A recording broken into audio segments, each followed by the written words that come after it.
кішкентай келіндерміз.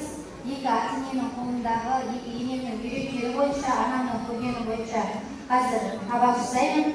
Ең бірінші бастапқы әрине басымыз салынады.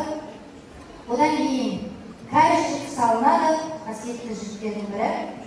Бұл енді үлкен адамдарға тартылатын болса, содан кейін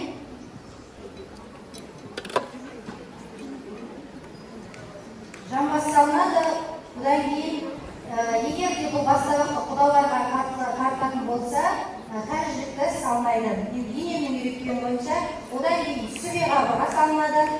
Одан кейін мына жерде құйрық майды саламыз, қанатты омыртқаны саламыз.